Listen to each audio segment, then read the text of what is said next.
Have you ever witnessed a moment when people look at you, and just because of your appearance, they are convinced that you do not belong there on a luxury flight, amidst the soft yellow lights and the noise of passengers still looking for seats?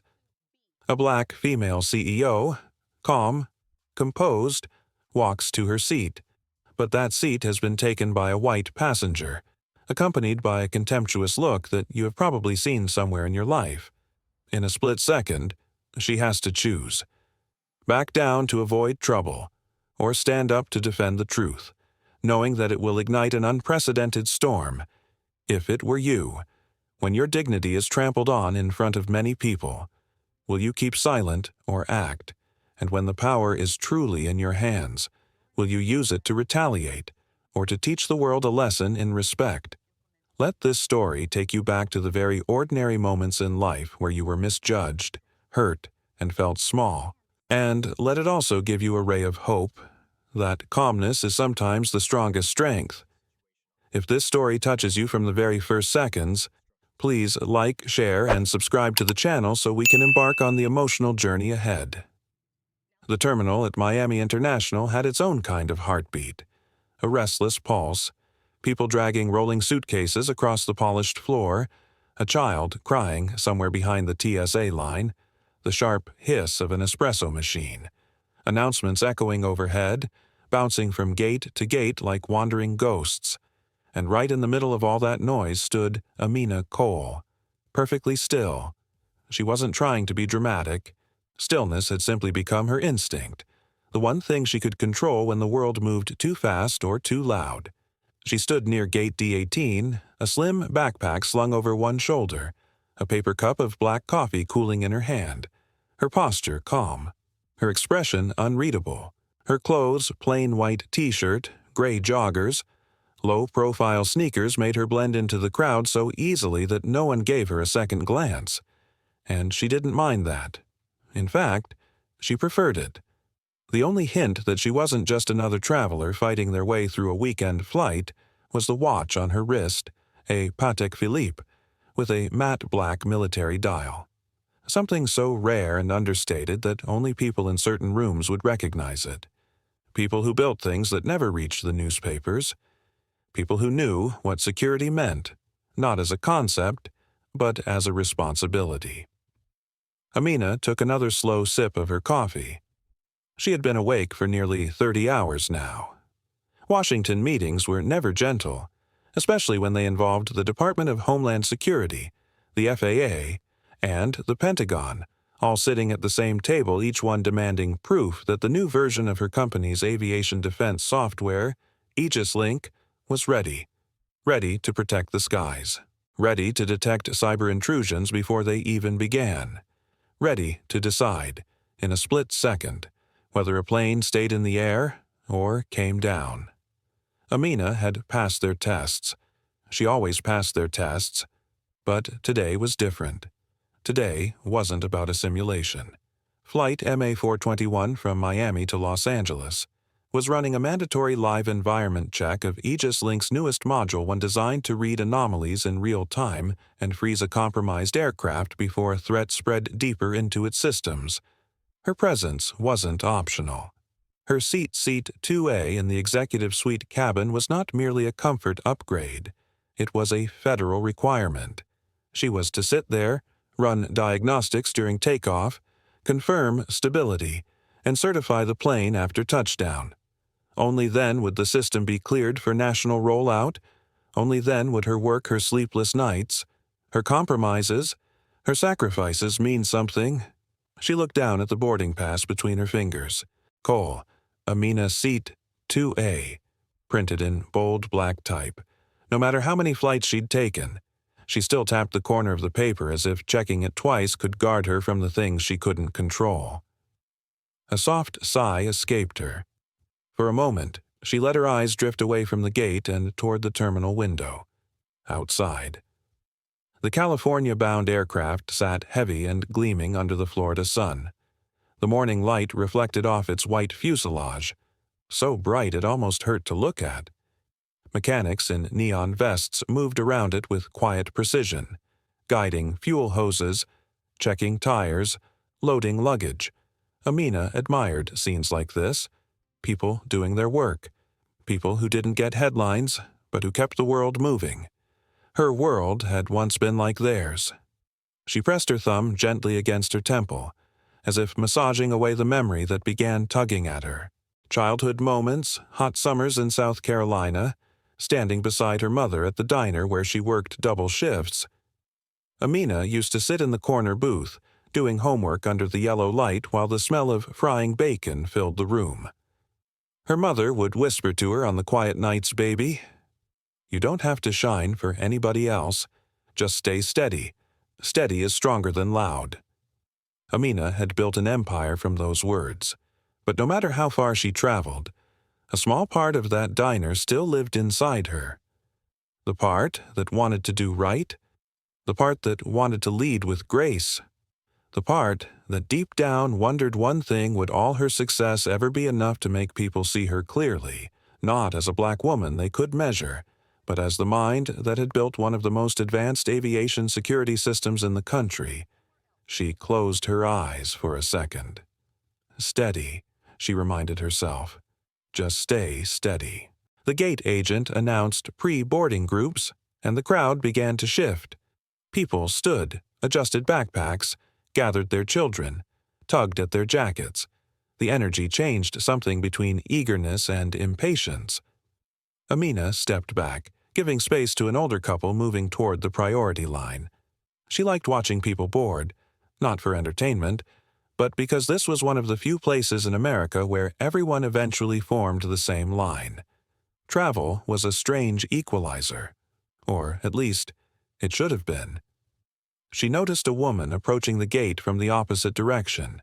Even from a distance, the woman's presence was loud, the kind of loud that came from certainty, certainty of power, certainty of status, certainty that rules bent for people like her. She wore a bright cream blazer, oversized gold jewelry, and a wide-brimmed hat that seemed better suited for a Kentucky derby than an airport. Her rolling suitcase was designer. Her perfume reached several feet ahead of her. She was followed by a man Amina assumed was her husband, quiet, tense-shouldered, the type who had learned how to survive life by keeping his head down. Amina's stomach tightened slightly. She didn't know why. Just an instinct. The woman stopped near the gate, huffed loudly at the growing line, and then let her gaze sweep the area as if grading everyone in it. Her eyes landed on Amina. A brief flicker of judgment passed through her expression. Quick, automatic, the kind of look Amina had seen her entire life. She lowered her coffee cup, keeping her calm. People looked all the time. People assumed all the time. But today, that simple glance seemed to carry a weight she couldn't yet name. Another announcement echoed through the terminal. Pre-boarding for Flight MA421 to Los Angeles will begin in 3 minutes. Amina checked her watch out of habit. Time mattered. Protocol mattered. Being in seat 2A mattered. She adjusted her backpack strap and exhaled slowly. "It's just a flight," she whispered to herself. Just another flight. But a strange unease settled in her chest. A quiet warning. A feeling she recognized from her years working on Aegis Link, the feeling right before a system pinged an anomaly. A feeling that said something is about to go wrong. And she had no idea yet that in less than 15 minutes, before her plane even left the gate, a stranger would make a choice so small and so entitled it would force Amina to bring an entire aircraft to its knees. The pre-boarding announcement finished echoing through the terminal when the woman in the cream blazer stepped closer to the gate area. She held herself with a certain stiffness, a kind of practiced posture that announced confidence before she ever said a word. Her suitcase clicked sharply across the floor with each small, fired-up step. Her husband followed her at a respectful distance, carrying a leather briefcase and a tired expression. Amina noticed the tension in the man's shoulders. It was the kind of tension that came from living beside someone who filled the air so completely that there was rarely any left for anyone else. She recognized it instantly, the same way she recognized the signs of a storm forming far out at sea even when the clouds looked harmless. The woman stopped right beside the boarding area. Her expression carried an impatience that suggested the world was moving too slowly for her liking. She tapped her nails against the handle of her suitcase. They were long, polished, sharp. Everything about her looked expensive, but it was the kind of expensive that asked loudly to be witnessed. She turned toward her husband. "Richard, honestly, this airport is impossible. I swear they let just anyone into the priority area these days." Her voice wasn't loud, but it carried. It reached Amina easily. She kept her eyes lowered, pretending to scroll through her phone, hoping the woman would shift her attention elsewhere. That hope lasted for only a moment. The woman's gaze swept the small crowd, searching for something to complain about. When her eyes found Amina, the reaction was immediate. A slight narrowing, a judge's instinct, the subtle lift of a brow that said she had already decided who Amina was. All of it happened in less than a breath. Amina felt the familiar weight of that look settle across her skin. Not enough to hurt, but enough to remind her. People had been looking at her that way since she was a girl sweeping floors at the diner, even as her world expanded beyond anything she had imagined. That expression seemed to follow her everywhere, as if some people truly believed their eyes alone could measure a person's worth.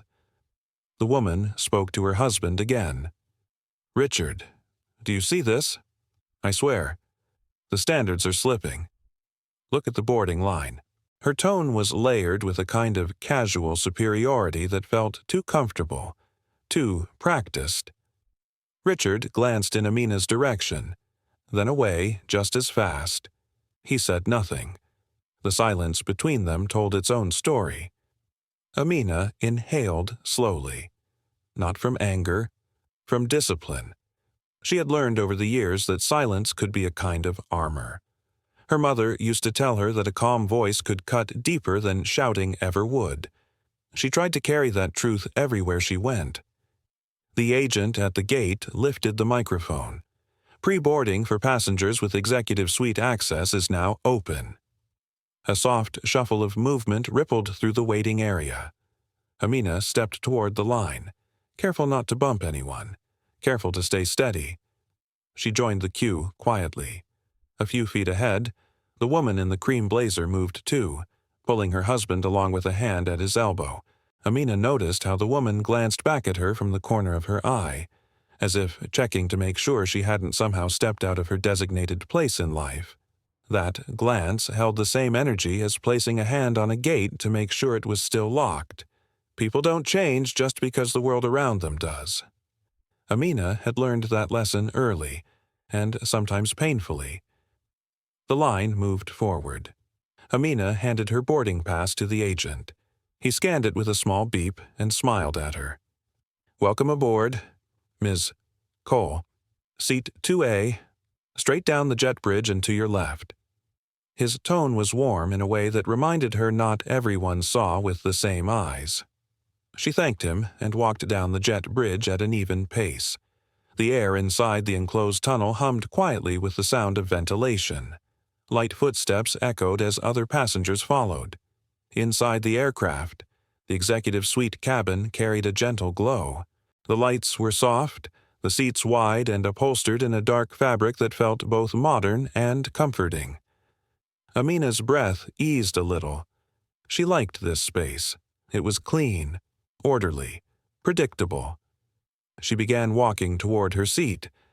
That was when she saw Martha Hensley.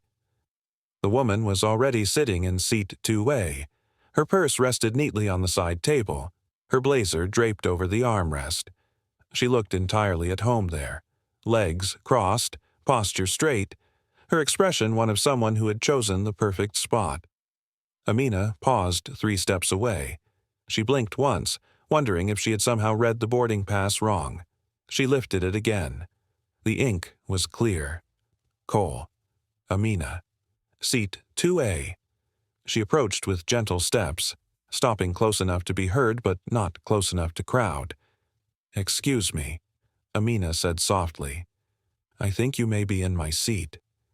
Martha turned toward her with a slow rotation of the head, like someone responding to a distant noise they weren't sure they cared about. Her eyes moved from Amina's backpack to her shoes, to her t-shirt. Finally, they settled on her face. "I don't think so," she replied, her voice smooth with condescension. "This is executive suite. You're welcome to ask the flight attendant to help you find your actual seat." Amina held her gaze calmly. "My actual seat is 2A. It's printed on my pass." Martha gave a small laugh, not out of humor, but out of disbelief. "Sweetheart, this seat costs $3,000. Even more if you booked close to departure. Trust me, you aren't in 2A. Richard shifted uncomfortably beside his wife. His eyes flicked again toward Amina, then down toward the carpet, as if he wished he could sink into it. Amina felt a faint pressure rise in her chest. She tried to push it away. Not everything needed confrontation. Not every moment needed to become a battle. She swallowed once, grounding herself as her mother used to teach her, feet planted, shoulders loose, voice steady. "I paid for this seat," Amina said quietly, "and I need to sit in it." Martha lifted her chin. It was a small, dismissive gesture, but packed with meaning. She waved one hand impatiently. "Then go get someone. They'll explain it to you." There it was. The beginning of a storm she didn't want. A path she hoped to avoid. Amina closed her eyes for a moment, feeling both the weight of the moment and her own determination rising from somewhere deep within her. She didn't want to fix the world today. She didn't want conflict. She just wanted to do her job. But trouble had already chosen her, and it was waiting for her right there in seat 2A. She inhaled once, slow, controlled. It was only the beginning. The real fracture was still ahead. She opened her eyes. Steady, she reminded herself. Stay steady. This was not the fight she wanted, but it was becoming the fight she might need. Amina stood quietly beside Seat 2A, still holding her boarding pass between her fingers. She could feel the gentle hum of the aircraft beneath her feet. Usually, she found that sound comforting, like a steady pulse reminding her that machines could be predictable even when people were not. But at that moment, the hum seemed to fade under the weight of the situation forming around her.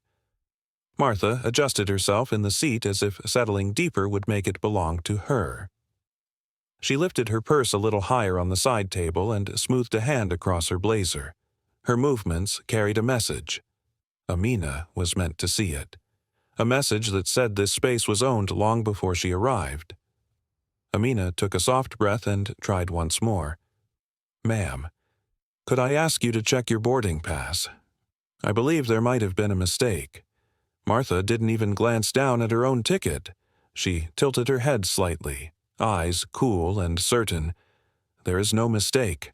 I'm exactly where I'm supposed to be. You want to sit here, but that doesn't mean you paid for it." Her voice held a finality that suggested the conversation should end there, but Amina knew it could not. Seat 2A was more than a comfort or a privilege. It was her assigned post for the Aegis Link test flight. It was part of a federally documented protocol. Her role on this aircraft was not optional, and she had responsibilities that went far beyond personal pride. She tried again, choosing gentleness even though her patience was thinning. "I understand. But I am required to sit here for operational reasons. Could you please just look at your pass?" Martha shook her head once, a quick gesture like flicking away a speck of dust. "Ask the attendant. He will tell you the same thing I'm telling you now." Amina looked toward the galley where a flight attendant in a Navy uniform was arranging glasses on a tray. She wanted to hope that the situation could still resolve quietly, without bruising anyone's dignity. She wanted calm.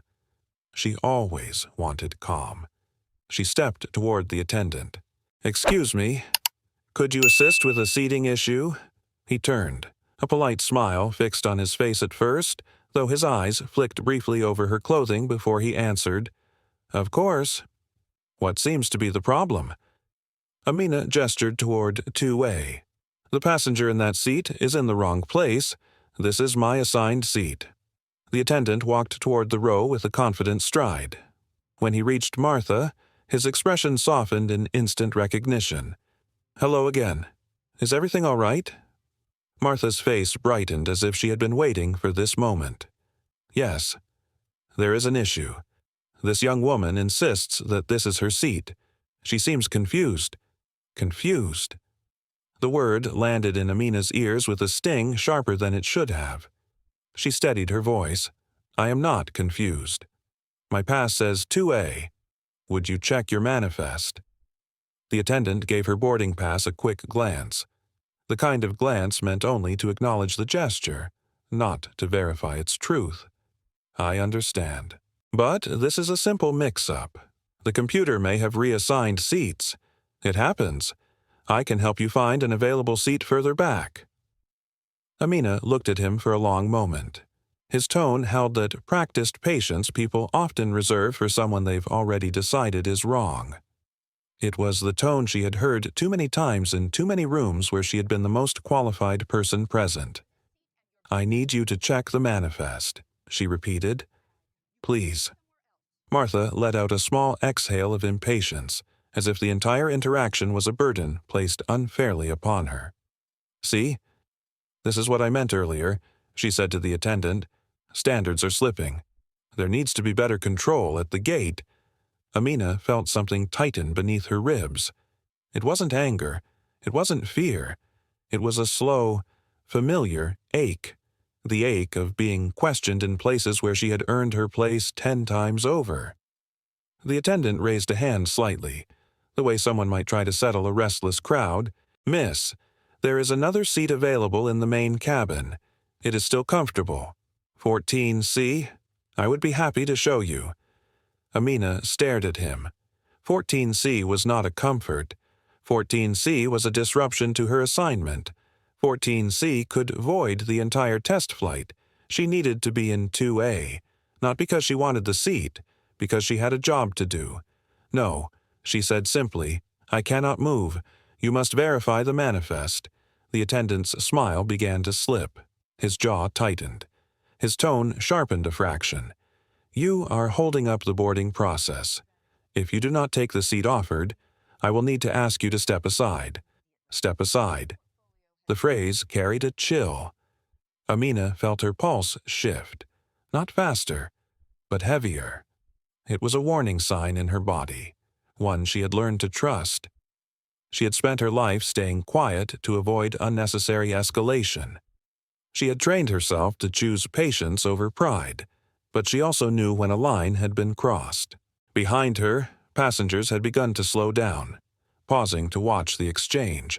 She could sense their eyes, but kept her focus locked on the attendant. "I am asking you one last time. Please check the manifest." He shook his head, already frustrated, already convinced. "There is no need. I know how this cabin is arranged." Amina lifted her boarding pass higher so he would have to look at it properly. "My name is on this seat. My presence here is required for federal testing. If you eject me from this seat, you will disrupt a scheduled government protocol." The attendant blinked, but disbelief overshadowed caution. "That is impossible," he said. "Please take the other seat or exit the cabin while I call security." For Amina, something shifted inward. Not anger, not pride. Something clearer. Something cleaner. A boundary. She had followed the rules. She had asked gently. She had been patient. She had tried to protect the dignity of a woman who had shown her none. And now she was being threatened with removal. Amina let silence fill the moment. She felt her breath return to an even rhythm. She felt her spine lengthen a little, shoulders relaxing. Her steadiness came back like a familiar friend.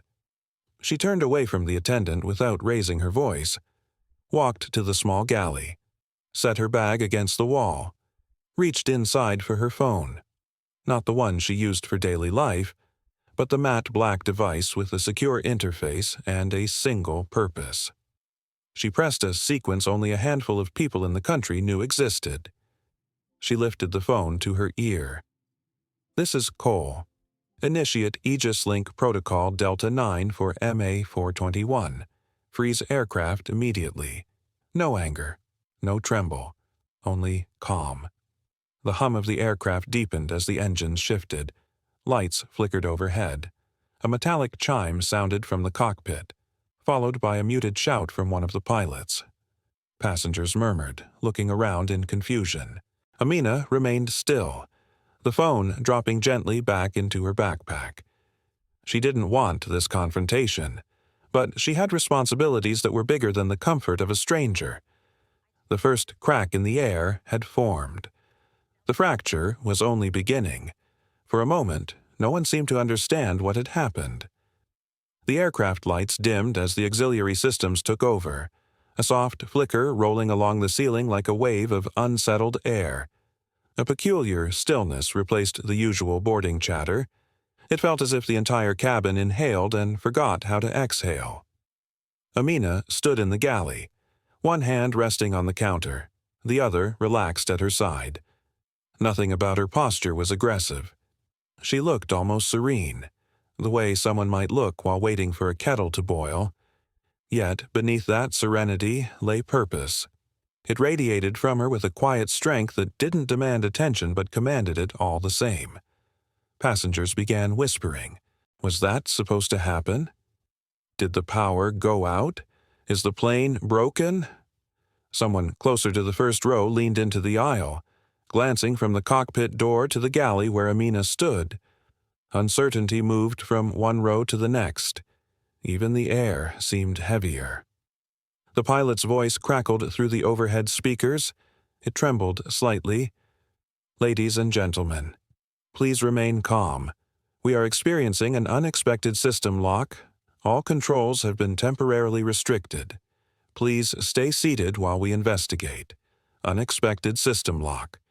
A phrase that rarely reached the ears of civilian passengers, a phrase that told Amina her command had been received exactly as intended. Brian, the flight attendant, looked stunned. His mouth opened slightly, closing again as if he were trying to swallow confusion. He hurried toward the cockpit for answers he didn't have the authority to receive. Martha pushed herself upright in seat 2E, eyes wide. What is going on? Why are the lights doing that? Is this some sort of malfunction? Amina stayed silent. Her silence was an answer in itself, though Martha didn't recognize it yet. Richard shifted beside his wife. His voice was soft, almost pleading. Maybe we should just switch seats. Something doesn't feel right. Martha snapped her head toward him. Absolutely not. I'm not moving just because she made a scene. This is ridiculous. Someone needs to fix this aircraft immediately. Her volume rose with each sentence, fueled by panic disguised as indignation. A few passengers turned to look at her. She crossed her arms, trying to hide the fear rising in her posture. The cockpit door opened. A co-pilot emerged, pale with confusion. He called toward the galley. Who issued the freeze command? We need clarification now. All systems are locked from an external protocol. Amina stepped forward at last. Her voice was level, steady, without any trace of ego. That would be me. The co-pilot's eyes flicked to the matte black device visible inside her open backpack. Recognition dawned so quickly his breath seemed to catch. Ma'am, are you affiliated with Aegis Link? Amina held his gaze. I am not affiliated. I built it. I am here because the FAA requires my presence for today's trial. The protocol was activated due to a breach of procedure involving my assigned position on this aircraft. The co-pilot didn't speak for several seconds. Shock held him where he stood. He turned back toward the cockpit, raising a hand briefly to signal he understood. I'll notify the captain, he said quietly. He disappeared behind the door again. The cabin rustled with uncertainty. The whispers grew louder. She built what? She froze the plane. Is she allowed to do that? Brian came rushing back down the aisle, his steps fast and uneven. He approached Amina with a mixture of disbelief and frustration. Why would you do that? You can't just shut down a plane. Do you realize the panic you're causing?" Amina met his stare without raising her voice. "I asked you multiple times to check the manifest. My presence in Seat 2A is not a matter of comfort. It is required to certify this flight. Your refusal put this entire operation out of compliance. When protocol is breached, the system responds." Brian blinked rapidly, his confidence dissolving. He struggled. "I thought it was just a simple seating issue." It was not simple. Her words were soft, but they carried weight. Something cracked in Brian's expression. A crack formed from the realization that this situation had not been a misunderstanding. It had been his choice. A choice rooted in assumptions he didn't want to examine. Before he could respond, footsteps sounded from the jet bridge. Firm, purposeful footsteps, several of them. A group of officials entered the cabin. A man in a suit walked in front, badge clipped to his belt. Another wore an FAA identification lanyard. And behind them, striding with a presence that overshadowed even the authority of the uniforms, came a taller man in a tailored jacket that bore the airline's crest. His expression was focused, yet strained. Passengers shifted in their seats as the group approached the galley. The man in the tailored jacket stopped in front of Amina. "Ms. Cole." His voice held both relief and dread. "I am Samuel Quinn, Chief Operations Officer for Skylinks Airlines. We received the Delta 9 alert. Is the situation under control?" Amina nodded once. Her answer carried neither apology nor arrogance. "The aircraft is stable. The freeze is deliberate. It will remain until my assigned seat is restored according to FAA guidelines." Quinn inhaled slowly. He turned toward Brian and Martha almost in the same motion, his patience visibly thinning. Who instructed Miss Cole to move? Who denied her placement in 2A? Brian stuttered. She didn't look." His words crumbled. Quinn's gaze grew cold. "You removed a federally mandated inspector from her designated post for a test flight. Do you understand what that means?" Brian's throat tightened. He tried to speak, but nothing came out. Quinn shifted to Martha next. She straightened, trying to gather the remnants of her confidence. "This is outrageous. I bought this seat. I shouldn't be punished because she claimed it. You need to tell everyone that this is not my fault." Her voice shook near the end. Quinn regarded her with a kind of controlled disappointment. "Ma'am, your seat assignment is clearly printed on your boarding pass. You knowingly sat in someone else's location and refused to move when instructed. Due to that choice, this flight is now in violation of a government protocol." Martha's face drained of color. "This can't be happening. I didn't know she was important." Amina finally spoke. "You didn't need to know who I am. You only needed to respect the process." The cabin fell silent. Even passengers who had been whispering stopped to listen. Martha opened her mouth, searching for a defense that would not come. Her breathing turned unsteady. She looked at Richard for support, but the conflict on his face showed he could no longer stand behind what she had done. Quinn issued his decision. "Both of you will be removed from this aircraft immediately. Brian, you are to step off as well until further notice. The FAA will follow up on your conduct." A gasp traveled through the cabin. The fracture had widened. The consequences had begun. Amina stayed still, her expression unchanged. She did not smile. She did not gloat. Justice declared to her was never about triumph. It was about restoring what had been broken, and something had been broken the moment someone decided she did not belong. The cabin door opened once more as the jet bridge reconnected. A cold draft slipped into the aircraft, carrying with it a hush that spread from row to row. Everyone was watching, but no one dared to speak above a whisper. A strange mixture of curiosity and tension held the passengers in place. Samuel Quinn stepped aside for the officials who would escort Martha, Richard and Brian off the aircraft. The three stood frozen for a breath, as if still hoping someone would undo what had already been set in motion. Martha clutched the strap of her purse, fingers trembling slightly though she tried to hide it. Richard kept his gaze lowered. Brian looked pale, his uniform suddenly seeming too large for him. Amina remained near the galley, still calm, still centered. She wasn't triumphant. She wasn't bitter. She was simply holding a posture of quiet certainty, the kind of certainty that came from knowing she had done everything she could to avoid reaching this point. Quinn turned toward her.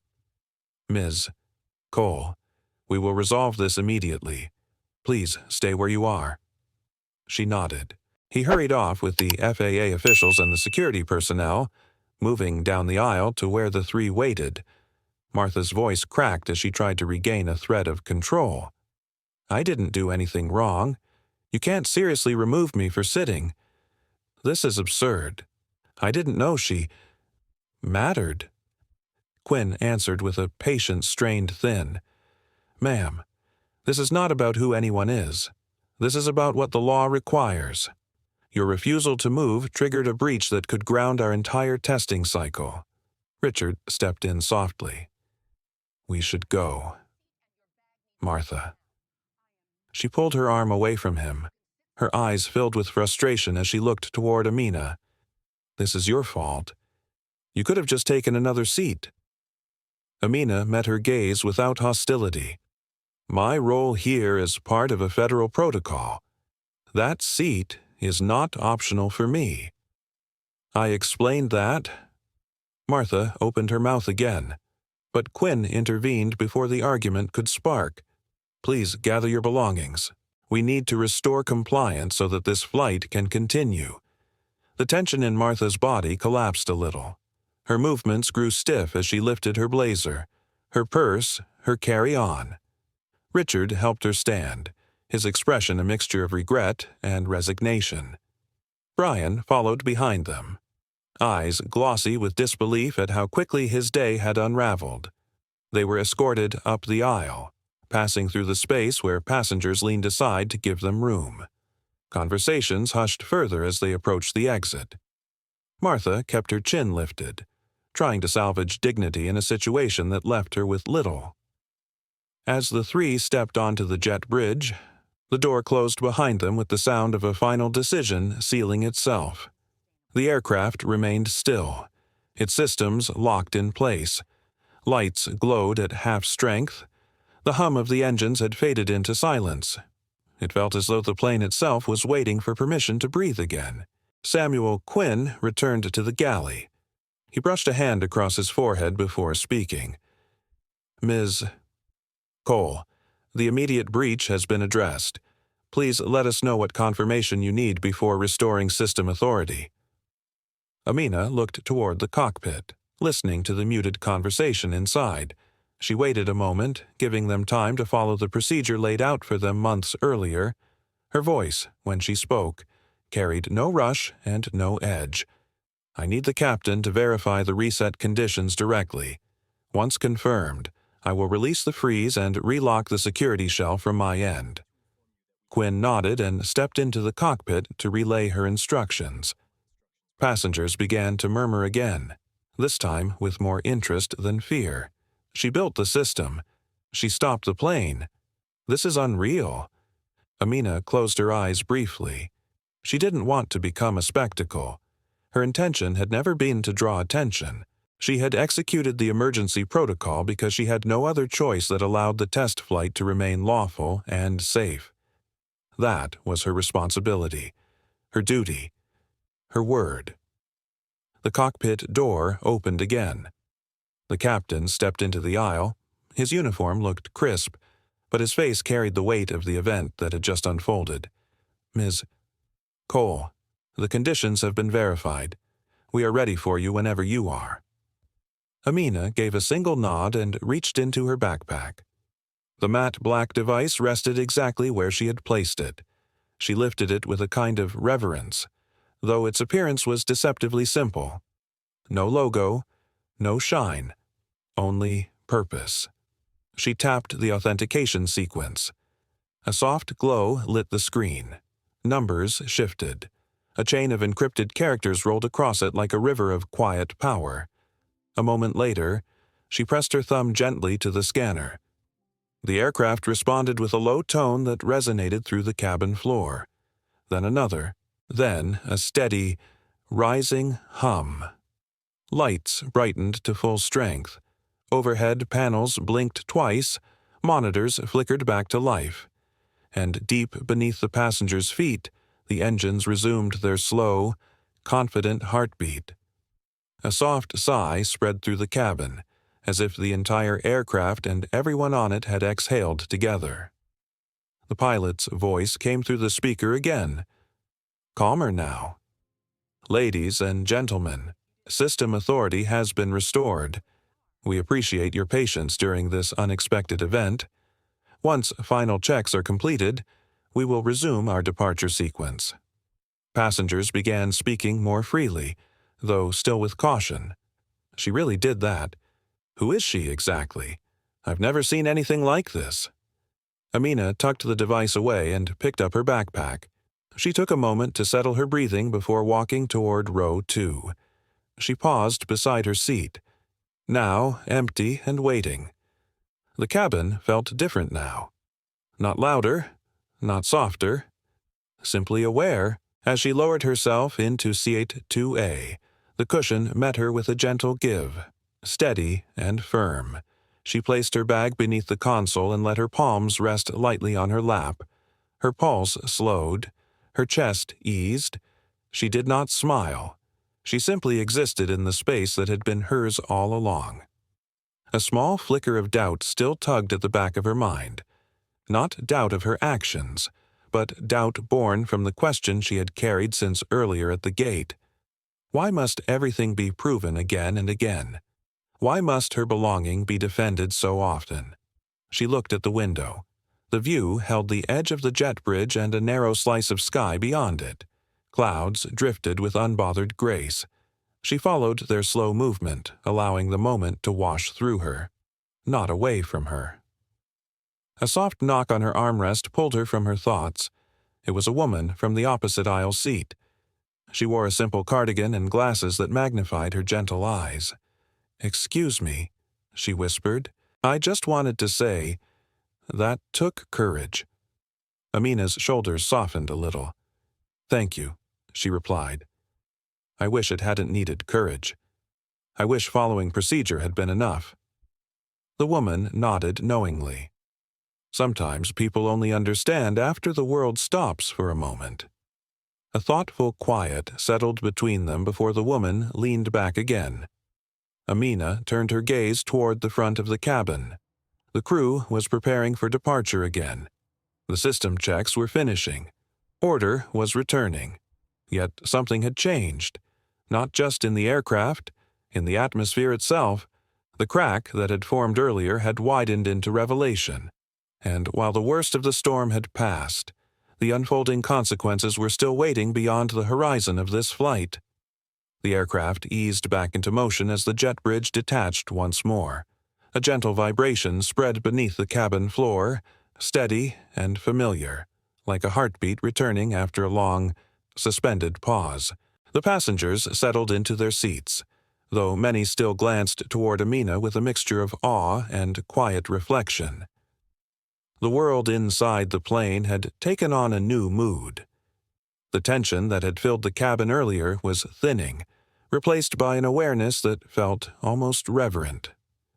Conversations softened. Movements slowed. People no longer looked at Amina as someone taking up space. They looked at her as someone who had held the aircraft together when everyone else was caught off balance. A flight attendant from the replacement crew approached her row. She was a woman with warm eyes and a calm presence, her voice gentle. "Ms. Cole, if there is anything you need during the flight, please let us know.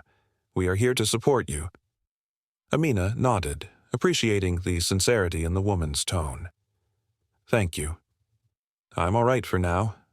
The attendant gave a small smile before stepping away. From the window, the runway lights formed long lines of gold stretching toward the horizon. Engines hummed through their checks. Messages chimed from the cockpit. Everything was moving again, yet the atmosphere inside still felt as if it were catching up with what had just happened. A man from a nearby seat leaned slightly toward the aisle. His clothes were simple.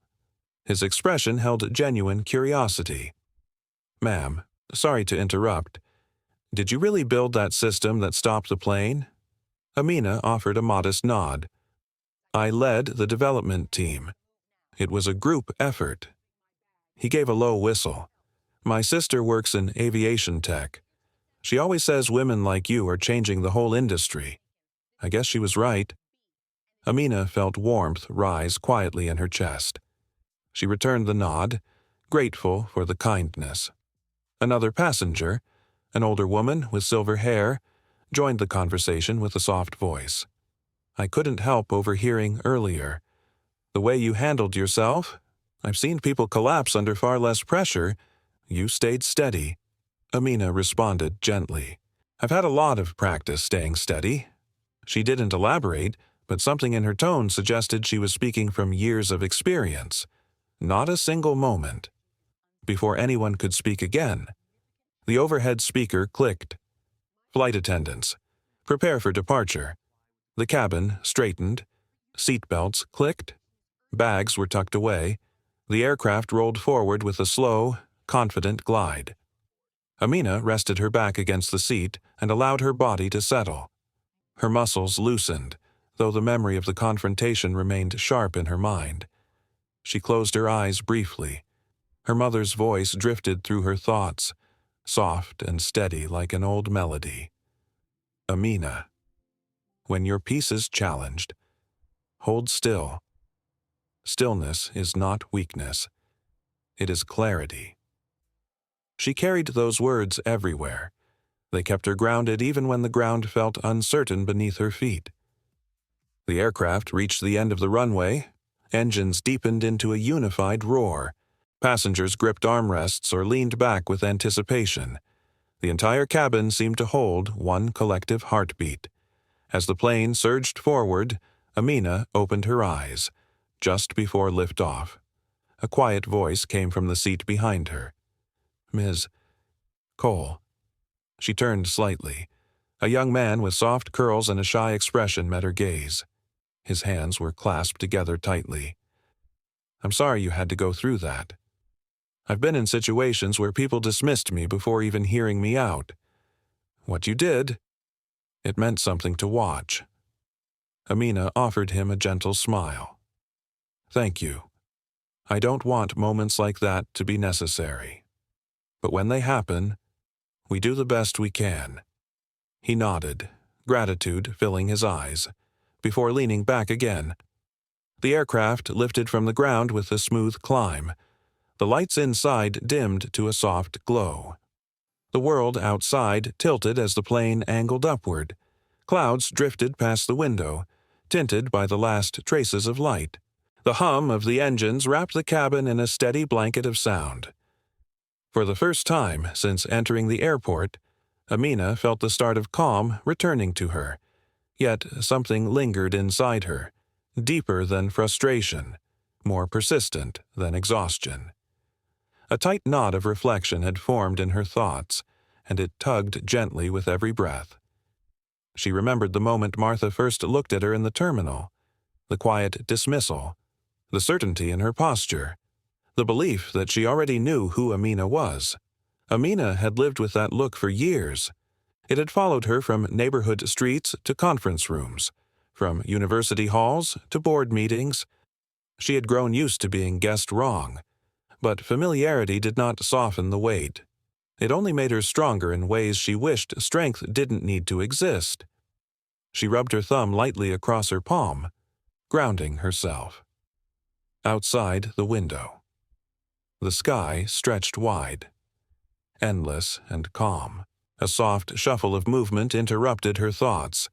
The captain stepped out of the cockpit and walked toward her row. He remained standing near the aisle so as not to startle passengers. His expression carried a humility that felt rare from someone used to commanding an aircraft. "Ms. Cole, may I speak with you for a moment?" Amina inclined her head, granting permission. He placed a hand on the back of the seat across from her. I want to offer my personal apology. What happened earlier was unacceptable. I should have ensured all crew members were properly briefed on your role. It should never have reached that point. Amina studied his face. He wasn't offering excuses. He wasn't performing regret. He was carrying it. She answered calmly. Thank you. I appreciate your honesty. Everyone is human. Sometimes systems fail because people fail to pay attention. That's why safeguards exist in the first place. His shoulders eased slightly at that. He nodded. We will be reviewing this incident thoroughly. And, for what it's worth, I am grateful you were here when things went off track. Today could have been far worse without your intervention. Amina offered a small, steady smile. I hope one day the system protects itself without needing me. The captain understood the meaning behind her words. He returned to the cockpit with a thoughtful expression. The lights in the cabin glowed faintly as the aircraft settled into cruising altitude. Passengers eased into the rhythm of the long flight. The earlier tension dissolved, replaced by a quiet unity. No one looked at her with doubt anymore. Only recognition. Amina leaned back and allowed her mind to drift. The knot within her loosened a little. She let the hum of the engine soothe the edges of her thoughts, but she knew. Deep down, the true aftermath of the incident would unfold long after landing. Martha. Richard and Brian would face consequences none of them had anticipated. The world beyond this aircraft would soon hear pieces of the story. For now, though, the cabin finally held peace. A fragile peace, hard-earned, but real. Amina rested her palm gently against the armrest. Her journey wasn't finished. Neither was the reckoning that had only just begun. The aircraft settled into its cruising altitude with a gentle steadiness. The cabin lights took on a warm glow, soft enough to ease tension, yet bright enough for comfort. The earlier chaos had faded, but it had not vanished entirely. It lingered in the air like the faint remnants of a storm that had passed but left clouds drifting at the edges of the sky. Amina sat quietly in seat 2A, her posture calm, her expression composed. People still glanced her way from time to time, but the glances no longer carried doubt or suspicion. They held curiosity, gratitude, and something deeper, something unspoken. Recognition. She allowed herself a small breath, letting the hum of the engines settle into her chest. The steady vibration reminded her of the countless hours she had spent inside research labs, surrounded by server racks and humming circuits. That world had shaped her. It had taught her how stillness could be powerful, how clarity could rise even when the world felt turbulent. As the cabin grew quieter, a soft rustle of movement came from the aisle. A passenger from the back, a young woman with long braids and a navy cardigan, approached slowly. She hesitated near Amina's row before speaking in a cautious tone. Ms. Cole, I hope I'm not bothering you. Amina turned with a gentle expression. You're not... What can I do for you? The young woman clasped her hands together, her voice trembling slightly. I just wanted to say thank you. Watching you stand your ground like that, it meant something to me. I've had moments where I stayed quiet because speaking up felt dangerous. Seeing you today, it made me feel braver. Amina's heart softened. She offered a warm nod. Courage doesn't always show itself by being loud. Sometimes it shows itself by remaining steady. You have that kind of strength. The young woman smiled, relief blooming across her face. Thank you. Truly. She returned to her seat, shoulders lifted in a way that suggested she carried a new sense of permission to take up space. Moments later, a man with silver temples leaned across the aisle. His tone was thoughtful. I've worked in engineering for 30 years. I've watched colleagues get dismissed because people assumed they didn't belong in the room. What you did, It felt like you were speaking for all of them, too." Amina returned the nod, gratitude moving through her. "I appreciate that. I didn't want conflict. I never do. But sometimes losing your place in the process costs more than speaking up." The man nodded slowly, understanding settling behind his eyes. He leaned back in his seat with a contemplative look. As silence returned, Amina let her attention drift to the window. The sky outside was deep and vast, shifting from pale blue into darker shades. The horizon glimmered faintly. She watched the clouds roll beneath them, cotton, soft, and endless. Inside her, reflections stirred. She had expected the day to be long. She had expected the flight to be demanding. But she had not expected the weight of old wounds to rise so sharply, nor the way strangers would witness them. Her mind wandered back to earlier moments in her life. A professor assuming she had wandered into the wrong classroom. A client speaking only to her assistant because they thought he was the one in charge. A security guard asking her to stand aside while people behind her walked past without question. Those memories did not return to punish her. They returned to remind her why she fought so hard to build a world where fewer people had to carry them. She shifted in her seat. A soft voice came from the aisle. "Excuse me, Ms. Cole." A man in his 40s, dressed in a simple sweater, stood with a hesitant expression. He held his phone with both hands, as if offering something fragile. "I'm a writer. I document stories from travelers. What happened today?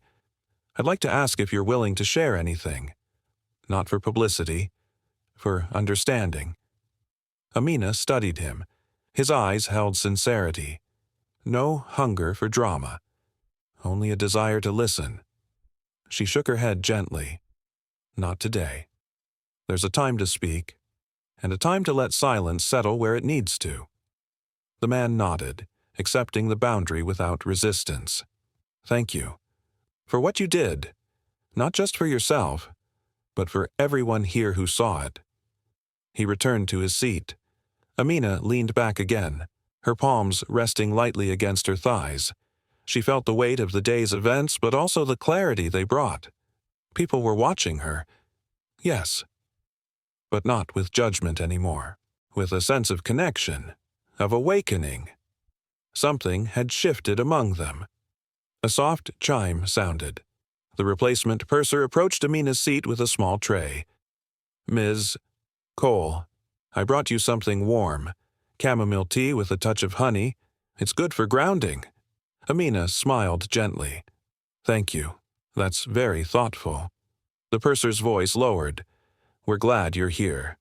Truly." Amina wrapped her hands around the cup. The warmth seeped into her palms, calming the tension she hadn't realized was still lingering. As she sipped the tea, a memory surfaced. She was 16, standing outside a community center with her mother. A boy had mocked her for joining a science workshop. He told her she didn't look like someone who belonged there. Her mother placed a steady hand on her shoulder and whispered, "Let your presence teach them what their eyes cannot see." She remembered that moment now. Her presence on this plane had spoken louder than she intended.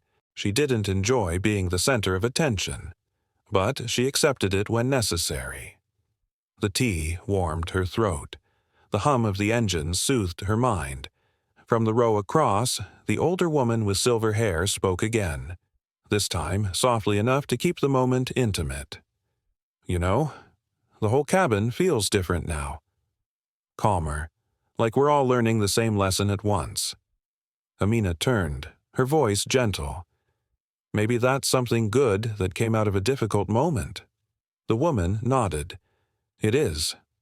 You reminded people how quickly things can change when someone stands firm." Amina held her gaze for a moment, then returned her attention to the window. The sky beyond had darkened into a deeper shade, sprinkled with faint stars peeking through. She watched them with a sense of quiet reflection. The aircraft felt peaceful now, a calm not born of ignorance, but of understanding. She placed her cup on the small table beside her and rested her head lightly against the cushion. Her eyes drifted half open, watching the soft lights beneath the overhead panel. She didn't know what the aftermath would bring. She didn't know how far the story would spread, but she did know the truth would carry its own weight, and she trusted that weight. In her chest, the knot from earlier had unraveled completely, not because the world had changed in one afternoon, but because she had chosen not to shrink in the face of a familiar darkness. Outside the window, the horizon glowed faintly as the aircraft cut through the quiet sky. Inside the cabin, people carried a new understanding with them, one that would follow them long after the plane landed. And Amina, finally, allowed herself to rest in the seat she had fought to protect.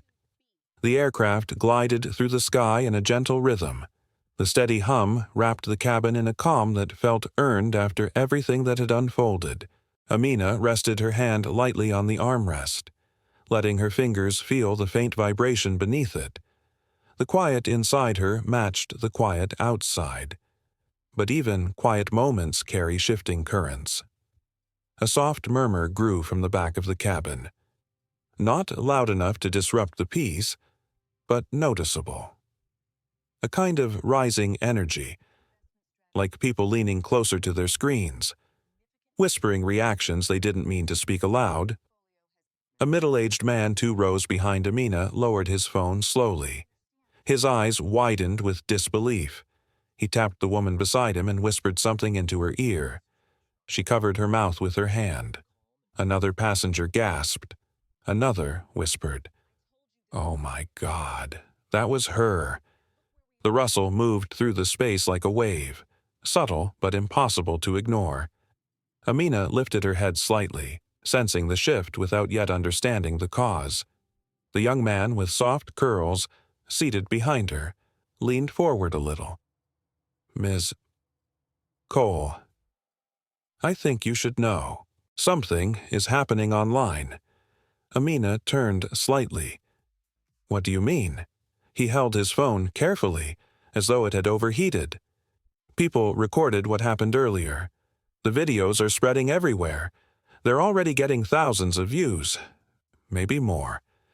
Amina's breath paused, not from fear, but from the weight of inevitability. Stories like this never stayed contained. Not in this world, not with phones in every hand and eyes hungry for something to react to. The young man continued softly.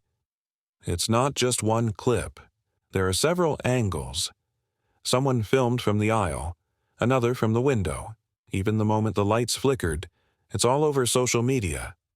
A passenger across the aisle lifted her phone toward the screen, speaking to no one in particular. "It's going viral faster than anything I've seen. People are talking about injustice, about technology, about accountability. Your name is starting to trend." Amina placed a hand gently over her chest. A slow exhale escaped her. She didn't seek attention. She didn't want an audience. She only wanted the truth to stand where it should. But the truth rarely travels alone. It carries opinions, assumptions, and echoes of other stories. A man in the row ahead turned carefully toward her. "If it helps, most of the comments I'm seeing are supportive. People are defending you. They're calling you a role model." Amina appreciated the sentiment, even if her heart carried mixed feelings. "Thank you," she said softly. The man nodded and returned to his seat. More murmurs drifted across the cabin as passengers scrolled through their screens. Each person carried their own interpretation of what they were watching, but the atmosphere held no hostility, only awe and rising realization. Samuel Quinn appeared again from the front, his expression serious. He approached Amina with deliberate steps, keeping his voice low enough for privacy. "Ms. Cole, I've just been informed by our communications office that the videos from earlier have reached the ground teams. They're preparing statements. Reporters are already requesting comments." Amina closed her eyes briefly. That was fast. Quinn inhaled deeply, faster than any of us expected. "Once your name appeared in the tags, Everything accelerated. She met his gaze with measured calm. "Do you have a plan?" "We're working on it." He glanced around the cabin. "But I wanted to warn you personally. You deserve that." She nodded once, appreciating the respect. Quinn continued with a gentler tone. "If you prefer, we can arrange an escort when we land. Media presence is likely. It won't be chaotic, but it will be visible." Amina considered his offer. The idea of stepping off the plane into a crowd of cameras made her chest tighten, but she also understood the reality of influence. Silence could be read as fear. Too much talk could feed noise. "I'll decide as we get closer," she replied. "Of course, just let us know." Quinn stepped back toward the front of the aircraft. The supportive passenger across the aisle leaned toward Amina again. "It's overwhelming, isn't it? Being seen when you didn't ask to be." Amina offered a thoughtful smile. "It is, but stories find their own path. We don't control where they land." The woman nodded with gentle understanding. "You handled everything with grace. People are responding to that more than anything." Amina let the words settle inside her. She didn't feel heroic. She didn't feel triumphant. She simply felt human, carrying the weight of what had happened with as much steadiness as she could. Her mind wandered to what awaited her after landing. The calls, the headlines, the analysis from people who had never met her but felt entitled to decide who she was. Her name, trending, would create both empowerment and backlash. It was never one without the other. She rested her elbows gently on the armrest. She felt the pulse of the aircraft beneath her skin. A soft voice interrupted her thoughts. "Ms. Cole." It was a little girl, no more than 8, peeking out from the row beside her. She wore a pink hoodie and clutched a stuffed bear with worn stitching. "My mom said you're really smart and brave." Amina turned fully toward her, her expression warm. "That's kind of your mom to say." "Thank you." The girl hugged her bear closer. "I want to build things too when I grow up. Maybe not planes, but something important." Amina's eyes softened. "You can build anything you want. And when someone tells you that you don't belong somewhere, remember this moment. You belong anywhere your work can reach." The girl's smile widened before she ducked back into her seat. Amina felt her chest warm, not with pride, with purpose. As the cabin continued its gentle hush, she placed a hand over her backpack, where the matte black device rested. The device had locked the aircraft. The device had restored it. The device had changed the course of one afternoon, but it was not the device people felt moved by. It was the steadiness, the clarity, the refusal to shrink. A soft chime sounded overhead. The captain's voice filled the cabin again. "Ladies and gentlemen, we have reached our cruising altitude. We will remain here for the next portion of the flight. If you require anything, our crew is ready to assist." The announcement faded. The cabin settled again. In that stillness, Amina reflected on how quickly the world reshaped itself. An hour earlier she had been a quiet traveler preparing for a long work day. Now she had become a story traveling across screens at a speed even her system couldn't predict. She didn't fear the attention. She only hoped it would not distort what mattered most, the truth that people still judged others by the wrong measures, and that courage sometimes needed to speak softly but firmly.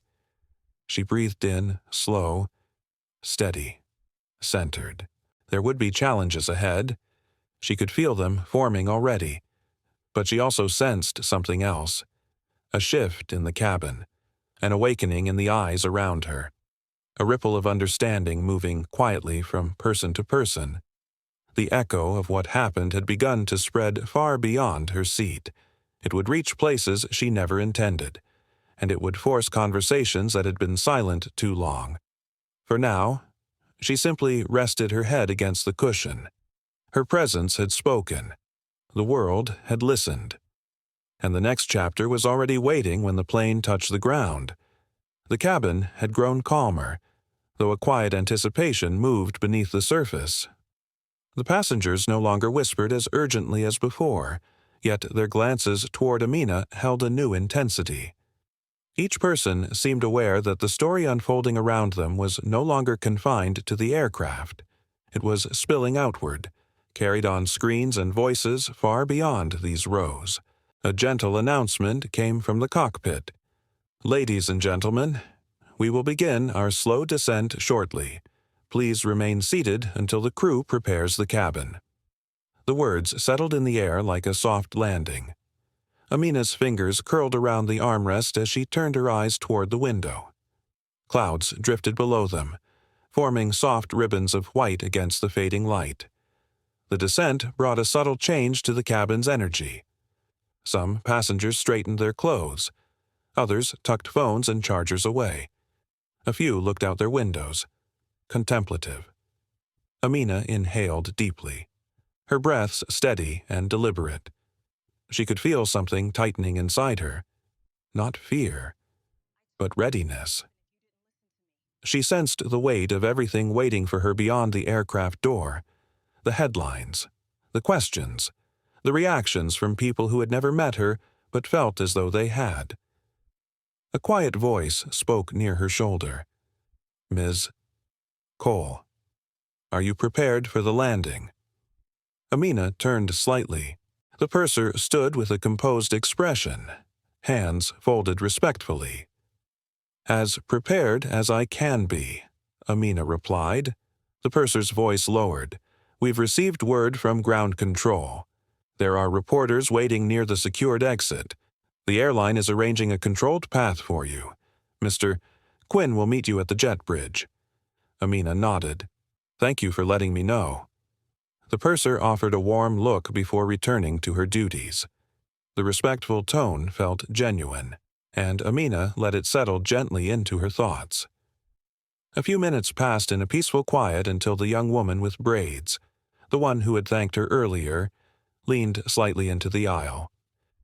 "Ms. Cole, whatever happens out there, I hope you remember the good you did in here." Amina met her gaze with a soft smile. "I will. Thank you." The aircraft began its descent in earnest. The shift in pressure created a faint pop in the cabin. Amina tilted her head slightly, easing her ears. She watched the changing landscape outside, the way clouds dispersed to reveal darker land below, dotted with small clusters of light. Her mind drifted inward, to the image of Martha being escorted out, to Brian's trembling expression, to Richard's quiet resignation. She wondered what their thoughts were now, what conversations they might be having away from this aircraft. She didn't wish them harm, but she understood actions carried consequences. She hoped, quietly, they would learn something deeper than anger. She placed a palm lightly over her abdomen, grounding herself. Her mother's voice echoed again in her memory. "Hold your center, no matter how loud the world becomes." The wheels touched the runway with a soft bounce. The engines roared in controlled strength as the plane slowed. A collective breath moved through the passengers. Relief, closure, anticipation. The aircraft rolled toward the private terminal area where the airline planned to guide her through. When it came to a stop, the seatbelt signs chimed. Passengers remained seated for a moment, watching her as if waiting for her to lead an invisible procession. The purser approached once more. "Ms. Cole, Mr. Quinn will board shortly to escort you. Please wait until he arrives." Amina nodded and gathered her backpack, holding it against her side. She remained seated, calm and composed. Then the door of the jet bridge opened. Samuel Quinn entered, posture firm yet respectful. He moved directly to her row. "Ms. Cole, thank you for your patience. Ground staff are ready. We can guide you safely. Before we go, I should warn you, the media presence is larger than we anticipated. The videos have spread quickly." Amina rose slowly, letting her feet settle into the floor. Her voice remained steady. "I understand. let's go." Quinn gestured gently toward the front. The aisle remained strangely quiet as she moved forward. Passengers parted slightly, creating room but never stepping away fully. Their eyes carried a silent encouragement that warmed her chest more than applause ever could. As she reached the front, an older man placed a hand over his heart in a gesture of quiet respect. Amina paused and nodded. Another passenger whispered softly, "We're with you." Those words stayed with her as she stepped into the jet bridge. The temperature shifted instantly. The air outside the aircraft carried a sharper chill, mixed with the scent of fuel and faint echoes of voices from farther down the terminal. The enclosed walkway had a muted glow, and the footsteps of the escorting staff fell in rhythmic taps against the floor. Amina tightened her grip on the backpack strap. Halfway down the jet bridge, Quinn slowed to speak. "You'll be taken through a side access corridor with controlled visibility. Security will keep the press in the designated zone. You don't have to speak with them unless you choose to." Amina considered his words carefully. "If I remain silent, they'll shape the narrative without me." Quinn nodded. "That's true." Amina kept walking, her voice thoughtful. "I won't make a statement tonight, but I won't hide either. People need to understand the truth before opinions drown it out." Quinn offered a look of respect. "We'll support whatever choice you make, Ms. Cole." They reached the end of the jet bridge where two security officers waited. The doors beyond them remained closed. The muffled sound of journalists reached through the walls, a distant storm gathering on the other side. Before the doors opened, Quinn turned one last time. "If at any point you feel unsafe, tell me immediately." Amina met his gaze. Her voice was calm. "I'm all right. I've walked through harder crowds than this." One of the officers cracked open the door. Light spilled into the corridor, accompanied by the hum of equipment, footsteps, and distant camera shutters clicking. The officer spoke quietly. "They're waiting. When you're ready." Amina took one steady breath, letting the air fill her with clarity. She pictured the girl with the stuffed bear, the older woman who thanked her, the young man who saw courage in her silence.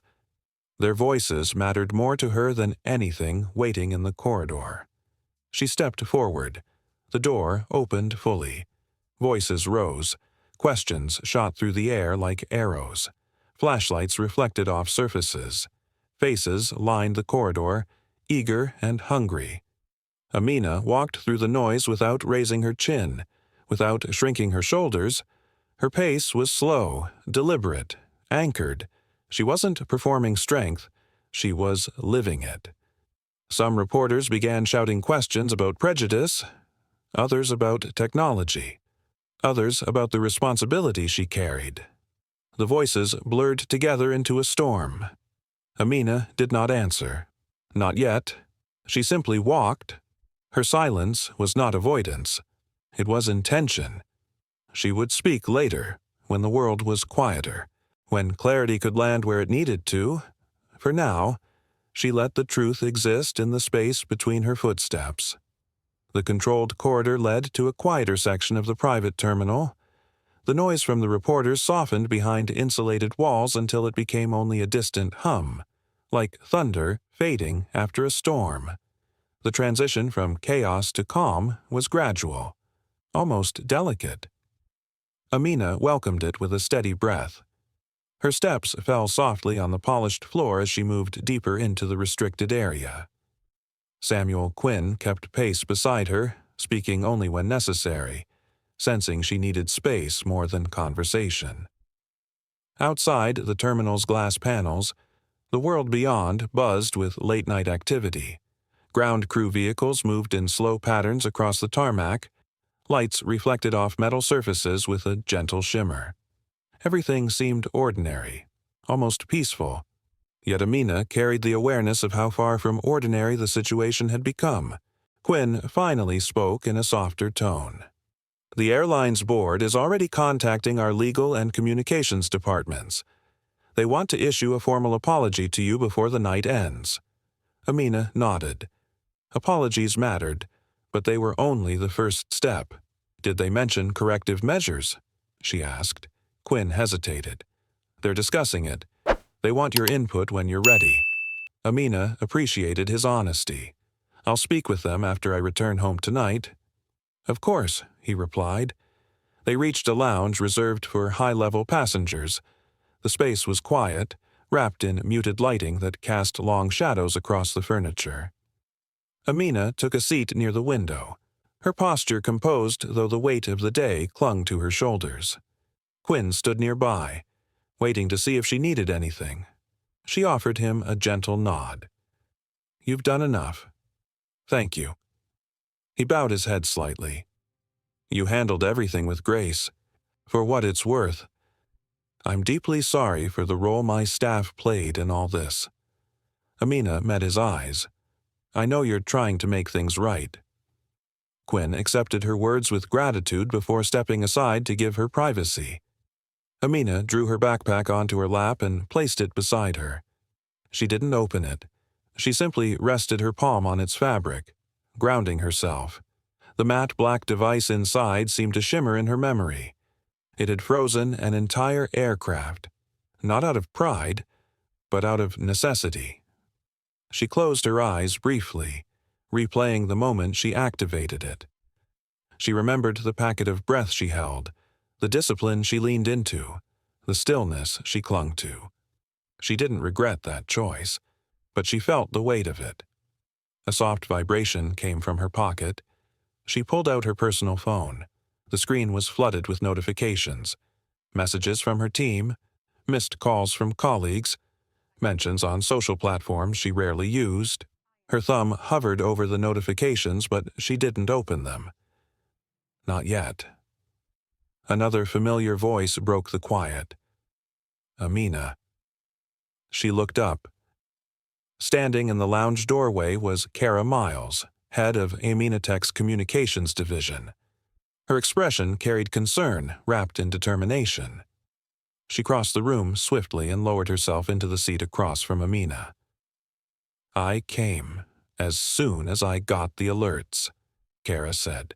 "I figured you'd want someone here to walk with you through the next part." Amina's lips curled into a grateful smile.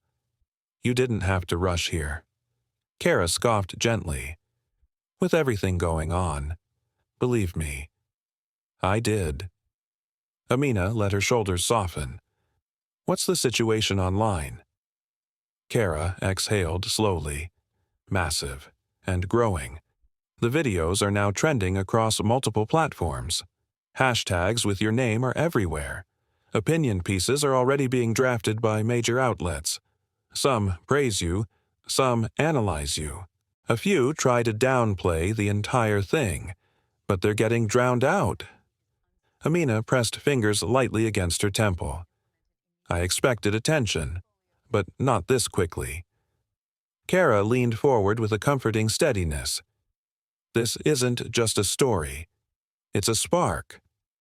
People are reacting because they saw themselves reflected in what happened. This isn't about a seat anymore. It's about patterns people recognize very well." Amina knew she was right. Patterns were what shaped perception. What had happened on the plane resonated because it wasn't unfamiliar. It was a moment that carried the weight of countless others. Kara continued. "The airline is preparing a full statement. They want a meeting with you tomorrow morning. They're discussing policy changes, training reforms, even a restructuring of their chain of authority. What you did forced the issue." Amina lifted her gaze, her expression thoughtful. "Change should come from understanding, not fear. I don't want people punished just for the sake of spectacle." Kara's eyes softened. "And that's exactly why people are responding to you the way they are." Amina turned toward the window. The lights outside glowed softly against the glass. Her reflection appeared faintly in the surface, half blended with the world beyond. For a moment, she saw herself as the passengers might have seen her earlier, calm, composed, steady beneath pressure. She didn't always feel that way, but she had learned to hold still when the world tried to shake her. Kara shifted in her seat. There's something else. The family of that woman. Martha Hensley. She and her husband have been identified online. People are reacting. It's harsh. Some of it is ugly. Amina's brow tightened. No one deserves threats or harassment. That's not justice. I know, Kara said. I already drafted a message discouraging that kind of behavior. If you approve it, I'll release it. Amina nodded firmly. Do it. I don't want this to become a hunt. Kara gave a relieved sigh. Good. I'll finalize it. Silence settled briefly between them. Not awkward, but reflective. Kara studied Amina's face for a moment. How are you? Really? Amina leaned back, letting the question sink into her. Tired, she admitted, and thoughtful. Mostly thoughtful. Kara smiled softly. Thoughtful is better than overwhelmed. Amina nodded. I just keep thinking about the girl on the plane. The way she looked at me. If I handled this well, she'll remember that. If I failed, she'd carry that too. You didn't fail, Kara said. You showed strength the right way. Amina exhaled slowly, her chest lightening a bit. After a long moment, she rose to her feet. Her movements were calm but decisive. Let's go, she said quietly. I want to head home before this grows into something bigger. Quinn returned as if anticipating her movement. A car is waiting just outside the side entrance. Security will accompany you until you reach the vehicle. Amina thanked him and walked alongside Kara toward the exit. As the doors opened, a gentle breeze brushed against her skin.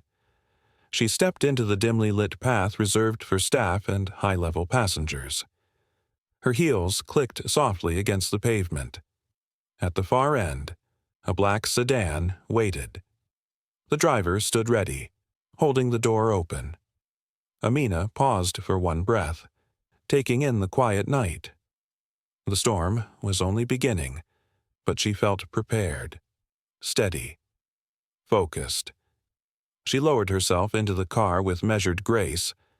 As the door closed, the terminal lights vanished behind tinted glass, and the weight of the day settled beside her like a quiet companion. This wasn't the end of the story. It was the moment the world decided to listen.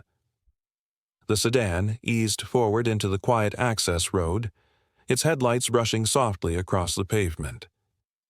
Amina settled into the back seat, watching the terminal recede into the distance. The interior carried a faint scent of leather and cedar, a combination chosen carefully by the company driver to make long rides feel less demanding. She rested her palms on her knees for a moment, feeling the tension in her shoulders begin to release. Kara fastened her seatbelt beside her. The driver glanced through the mirror. Everything secure, he said gently. Amina nodded. Let's go. The car glided into the traffic stream. City lights shimmered across the windshield like scattered reflections on water. New York had a way of staying alive through every hour, pulsing with its own relentless heartbeat. Tonight, that pulse felt different to Amina, louder, yet strangely distant. Her phone vibrated again. She ignored it. Kara narrowed her eyes at the screen as if she were scanning invisible data. It's still climbing, she murmured. Videos are hitting numbers faster than I predicted. And the comments, they're emotional. Some angry, some inspired. Many are sharing their own experiences. Amina let her gaze lift toward the blurred skyline outside. Each building stood tall in the distance, a reminder of the world she'd carved out of obstacles. That world felt both familiar and heavy now. People are tired, she said quietly. Stories like this touch something old inside them. Kara shifted, her voice thoughtful. It's more than that, Amina. It's the way you handled it. The stillness, the precision. People aren't used to seeing someone with power use it like that. Amina pressed her fingers together in a contemplative gesture. Power should be a tool of clarity, not destruction. Kara smiled lightly. Tell that to half the executives I've met. A quiet chuckle passed Amina's lips, the sound brief yet sincere. The car rounded a bend, and the highway began to open. Shadows from passing buildings flickered across her face, creating patterns of light and shade. Her reflection in the glass looked calmer than she felt. It was not the confrontation that unsettled her now. It was what came after. The echoes. The way a single moment could ripple through strangers' lives, shaping narratives she had no control over. Her voice dropped into a thoughtful resonance. When I pressed that override, I didn't think of headlines. I thought of safety, procedure, responsibility. I never wanted to humiliate anyone. Kara listened, her expression softening. I know. And the people who matter will see that. The rest, well, the internet is loud, but it forgets fast, unless someone makes it unforgettable for the wrong reasons. Amina turned her gaze fully toward her. You think this will fade? Kara hesitated. Parts of it, but other parts will stay, especially for those who saw themselves in you, those who felt protected because you didn't break. That stays longer than outrage. Her words lingered in the air, filling the space between them with a quiet warmth. Amina let it settle, appreciating its grounding effect. Traffic slowed as they approached a major interchange. Taillights stretched ahead like a red ribbon, shimmering on the asphalt. Amina leaned her head back. The hum of the engine mixed with the faint rhythm of the city beyond the windows. Her mind drifted to the young girl she had noticed earlier, the one who had watched her with wide eyes on the plane. Amina recalled the mixture of fear and awe reflected in that child's face. It stayed with her, like a gentle tap on the conscience. She whispered, more to herself than to Kara. She looked at me as if she was waiting to see what would happen, waiting to know if people could still stand up for something. Kara folded her hands on her lap. You showed her someone who could. Amina softened at the thought. The car reached another stretch of open road. A billboard high above displayed a looping video advertisement. For a fleeting moment, its bright light illuminated the interior in a soft glow. Kara glanced out the window. Have you thought about what you want to say tomorrow when you meet the airline's board? Amina's brows knit lightly. Not yet. I need clarity before words. Kara nodded. I'll outline a few talking points. You can adjust them once you've had time to rest. Rest. The word struck her unexpectedly. She couldn't remember the last time she had actually paused long enough to feel restored. Her voice softened. I'll try. Kara looked at her, sensing the fatigue beneath her calm exterior. You don't have to carry everything alone. You know, even leaders deserve a moment to breathe. Amina lifted her gaze, offering a small, grateful smile. I'm learning. The car left the highway and entered the quieter streets near her residence. Trees lined the sidewalks, their silhouettes swaying in a gentle breeze. Street lamps cast halos of light on the road, forming a quiet path toward home. Amina felt the atmosphere soften, as if the city itself knew she needed gentler edges tonight. As they approached her building, Kara's phone buzzed. She read the screen quickly, her expression tightening. Oh, you might want to hear this. Amina straightened. What is it? Kara took a steady breath. The airline's CEO just released a preliminary statement. No names, but it's already spreading. They're calling what happened a critical failure in staff judgment and announcing immediate reforms. Amina absorbed the news without immediate reaction. It's the right thing, she said softly. Kara nodded. But it also means tomorrow's discussion will be intense. They'll want your endorsement. The public will look to you for direction. Amina understood. Pressure came naturally with influence. She had long accepted that truth. The car slowed to a stop at the entrance to her building. Security staff stepped forward, greeting the vehicle with respectful nods. The driver turned to her gently. "We're here. Ms. Cole." Amina reached for the door handle, then paused. She looked at Kara. "Thank you for showing up tonight." Kara smiled with genuine warmth. "Always. You don't have to ask."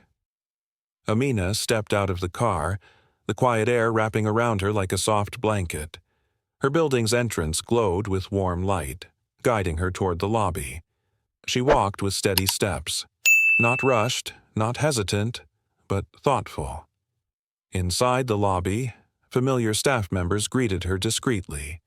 She responded with gentle nods, grateful for their respectful silence. The elevator doors opened, welcoming her into its private interior.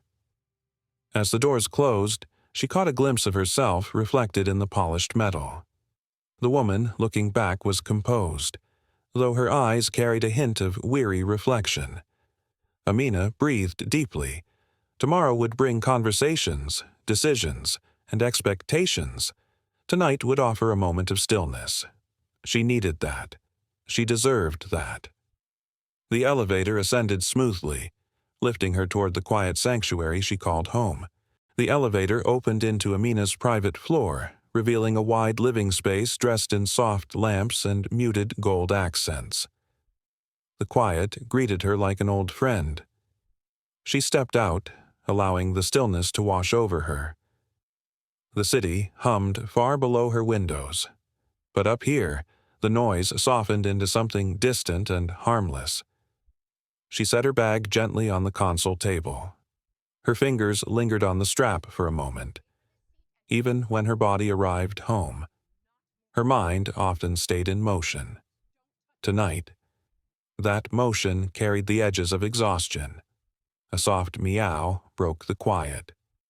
From behind the sofa, a gray cat with curious amber eyes approached. His name was Rowan. A rescue she had taken in during a particularly difficult year. He padded over with slow, dignified steps and brushed his side against her leg. Amina crouched down, rubbing his head. "Hey, little warrior. I'm glad someone here missed me." Rowan purred, leaning into her touch with steady confidence. His presence grounded her in a way few things could. She scooped him up, holding him against her chest as she crossed the room. The rhythm of his breathing softened something inside her. The living room was bathed in warm light. One lamp near the bookshelf cast long shadows across the floor, creating a gentle contrast that made the room feel lived in rather than staged. Amina lowered herself into her favorite chair, the cat curling into her lap as if he had been waiting for this exact moment. Her phone buzzed again. She hesitated before unlocking it. A cascade of messages appeared, her executive team checking on her, a few colleagues sharing solidarity, dozens of social notifications, and a message from her mother. She opened that one first. "I saw the news. I'm proud of you. Call me when you can." No pressure. Amina smiled softly. Her mother never asked for explanations, only presence. That was a gift. She typed a short reply. "Safe at home. I'll call tomorrow." As the message sent, she felt something settle inside her chest, a small anchor placed gently in place. Her attention drifted to the city lights beyond the window. Each glowing window in the skyline belonged to someone living their own battles, their own stories. Tonight, her story had intersected with too many strangers at once. Rowan shifted in her lap. His warmth helped her return to her own breath. She spoke quietly, as if confiding in the night. "I didn't expect any of this." The cat blinked slowly, patient and solemn. A soft knock echoed from the door. Not hurried, not demanding, just gentle. Amina rose with Rowan in her arms. As she approached the door, the cat leapt down and trotted beside her. She unlocked it. On the other side stood Amina Cole, her aunt. Her presence was always steady, a counselor, a thinker, a woman whose voice had carried Amina through childhood storms. Evelyn's silver-streaked hair framed her face with soft authority. "I figured you might want a real hug tonight," she said. Amina didn't need to respond. She stepped forward, resting her head on Evelyn's shoulder.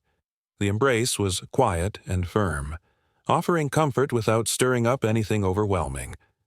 When they parted, Evelyn stepped inside with familiar ease. She placed a small paper bag on the kitchen counter. "I brought that tea you like, the one with mint and honey." Amina smiled with genuine relief. "Thank you. This means more than you know." Evelyn settled into the sofa while Amina prepared the tea. The steam rose in delicate spirals as she stirred the honey. The simple routine eased her tension more than she expected. They sat together, Rowan perched near their feet like a silent guardian. Evelyn studied her niece with thoughtful eyes. "Tell me what's weighing on you. Not the public story, the private one." Amina took a slow sip before answering. "It's strange. I feel calm, but not peaceful, almost like the quiet is only on the surface. Beneath it, everything is vibrating." Evelyn nodded gently. "That's what happens when you hold firm in a moment that demanded too much strength. The body remembers. Even when the mind keeps moving forward." Amina set the cup down. "I didn't want to hurt anyone. I didn't want anyone embarrassed or destroyed. I just wanted the truth to hold its ground." "And it did," Evelyn said. "You acted with purpose, not anger. That matters." Amina exhaled slowly. "People are calling me a hero, but I don't feel like one. I feel like someone who reacted as she had to. No more. No less." Evelyn leaned forward, resting her elbows on her knees. "Heroes aren't people who seek the spotlight. They're the ones who keep their integrity when the world tests them. Whether it feels grand or not doesn't change what it meant to those who watched you." Amina looked down at her hands. "I keep thinking about the little girl. How her eyes followed everything. I remember being her age, watching adults and trying to figure out what kind of world I was growing into." Evelyn's voice softened. "And tonight, you showed her a kind of strength that doesn't shout, the kind that stands tall without crushing anything beneath it." Amina felt a warmth in her chest that had nothing to do with the tea.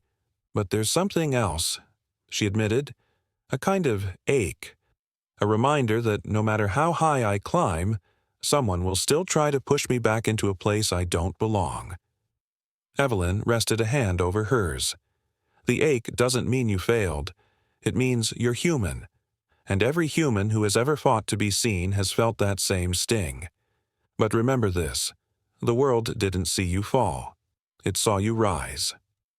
Amina closed her eyes, letting the words settle deep. After a quiet moment, Evelyn continued. "Tomorrow will bring decisions. People will look to you for guidance. Some will want statements. Some will want apologies. Some will want absolution for things they caused." Amina opened her eyes. "What do you think I should do?" Evelyn smiled softly. "Lead with clarity. Be firm where needed. Be compassionate where possible. And keep your voice steady. You've already done the hardest part." Amina nodded, absorbing every word. They talked a while longer. Not about the incident, not about the pressure, but about small memories, shared stories, and things that made them laugh years ago. The tone shifted from heavy to gentle, giving Amina space to breathe without carrying the weight of commentary. When Evelyn finally stood to leave, she kissed Amina's forehead. "Call me if you need anything." "I will." After the door closed behind her, Amina stood quietly in the dimness of her living room. Rowan circled her feet, purring softly. She walked to the window, watching the glow of the city stretch toward the horizon. A wave of fatigue passed over her, but behind it, a spark of resolve remained steady. Tomorrow would challenge her. Tomorrow would demand clarity. But tonight, she allowed herself the grace of stillness. She picked up her tea again, held it close, and looked out at the world she was shaping one breath at a time. Light filtered softly through the tall windows of Amina's penthouse. She woke not with urgency, but with a slow awareness that the new day carried its own gravity. The night had given her rest, though not quite release. The weight of what awaited her felt like a presence standing quietly beside the bed, watching, waiting for her acknowledgement. Rowan lay curled at her feet, his gentle breathing steady and rhythmic. When she moved, he stirred, stretching before hopping lightly onto the floor. His tail flicked once as he regarded her, as though silently reminding her to breathe. Amina rose, wrapped herself in a robe, and stepped into the living area. The silence of the apartment felt protective. She walked toward the window, taking in the skyline. Towers reached for the horizon in gradual gradations of gray and gold. The city appeared calm, though she knew its undercurrent was anything but. Her phone had been placed on the table by the sofa where she left it the night before. Notifications still crowded the screen. She didn't open them yet. Instead, she made tea, letting the warmth fill her hands before she took her seat near the window. Only then did she allow herself to look at the messages. Articles from major publications, requests from news networks, thousands of comments from strangers, a few messages from people within her industry expressing concern and admiration, and one message from Amina Tech's internal communications team with a single line, "The staff stands with you." A soft breath escaped her. She hadn't realized how much that mattered until she saw it written plainly. She dressed with a deliberate calmness, choosing a charcoal suit with clean lines. Her movements were slow, measured but decisive. The reflection, staring back from the mirror, was composed. The subtle firmness in her jaw hinted at resolve. She took her time smoothing the sleeves, grounding herself, as she stepped into the lobby of her building. Her driver was already waiting. He opened the door for her with respectful silence. When she settled inside, the car eased into traffic, navigating the route toward Amina Tech's headquarters. The city had begun to stir. People moved along sidewalks. Lights switched on in stores and offices. Life carried on in its steady flow, unaware of the decisions she would face before the day closed. Kara called as the car approached the freeway entrance. Amina answered. "I'm on my way." "Good," Kara replied. "The board wants to review draft proposals about the airline's aftermath. There are also media inquiries, and staff morale is high but anxious. They want to hear from you." Amina nodded, though Kara couldn't see her. "I'll address them. After we meet with the executives, I want to speak to the staff directly." Kara hesitated. "You think that's necessary?" Amina's tone softened. "They need to understand how I'm processing this, and more importantly, what it means for us as a company." "You're right," Kara said with steady confidence. "I'll prepare the auditorium." The call ended, leaving Amina with her thoughts. She pressed a palm lightly against her knee. She had spent years building trust among her teams, creating space for vulnerability alongside excellence. Today would test that structure in ways she hadn't expected. When the car reached Amina Tech's main entrance, a few staff members were already gathered. They weren't crowding her. They simply stood as she walked past, offering quiet nods of reassurance.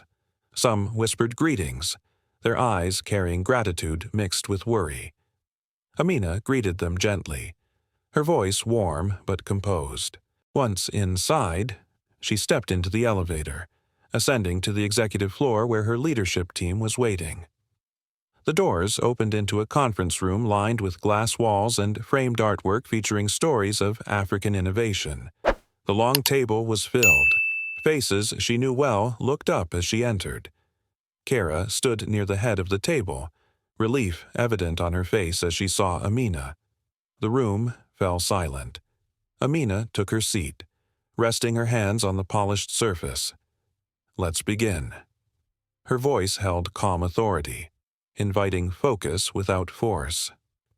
Samuel Quinn appeared on the screen, joining via a secure video link. Behind him, the airline's crisis center buzzed with quiet activity. "Thank you for speaking with us so soon. Ms. Cole," he began. "We have initiated internal investigations across all departments involved in last night's events. Our board members are requesting a structured conversation with you later today. They want clarity about next steps." Amina listened, her expression unreadable. "I'm willing to meet with them," she said. "But before I do, I want to understand the scope of the airline's response, not the public one, the internal one." Quinn adjusted his glasses. "We're reviewing training programs, considering procedural updates, and drafting disciplinary measures." Amina's voice remained steady. "This cannot be approached as a single incident. What happened reflects systemic habits, not isolated mistakes. If you want meaningful reform, you must address patterns." Quinn nodded slowly. "Understood. We are restructuring our accountability model, and we're seeking your guidance." Amina gave a small nod. Then her tone shifted, carrying deeper emphasis. "I do not want revenge. I do not want public humiliation for anyone involved. I want structures that protect dignity and ensure safety for every passenger. If we achieve that, this moment becomes the beginning of something better." Her words traveled through the room like a quiet, resonant chord. Kara exhaled softly. Other team members exchanged looks filled with respect. Quinn's voice softened. "You're offering more grace than most would." Amina met his gaze. "Grace shouldn't replace accountability, but it can guide it." The meeting continued with deliberate pacing. Her team presented impact analyses. Media managers shared projections. Legal advisors outlined parameters for public statements. Amina listened carefully, offering insights when needed. Once the meeting ended, she requested one final report before leaving the room. "I want a breakdown of the young girl on that flight. Not her name, not her family history, just confirmation that she reached her destination safely. That matters to me." Kara nodded immediately. "I'll follow up." Amina walked out of the conference room, heading toward the auditorium. Staff lined the hallways, waiting for her. When she stepped inside, hundreds of employees filled the space. They quieted when she approached the stage. She took her place at the podium. The lights felt warm on her face, but she welcomed the brightness. It made the room feel real. "Thank you for being here," she began. Her voice carried across the room in a steady, grounded cadence. "Last night was difficult, not because of personal insult, but because it reminded me how easily dignity can be threatened when people choose assumptions over truth. What happened on that flight was not unique. It reflected experiences many of us have carried quietly for years. Too many doors closed before we even reached them. Too many moments where our right to exist freely was questioned." She paused. The room held its breath. "But I want you to know something. We do not respond to harm with chaos. We respond with clarity, with discipline, with integrity. Our strength is not measured by how loudly we shout, but by how firmly we stand." Her gaze swept across the audience. "And we stand together, not because the world is watching, but because we are building something that deserves respect, something rooted in justice, not fear." The audience remained silent, but the silence was full. It carried unity, respect, alignment. Amina's voice softened.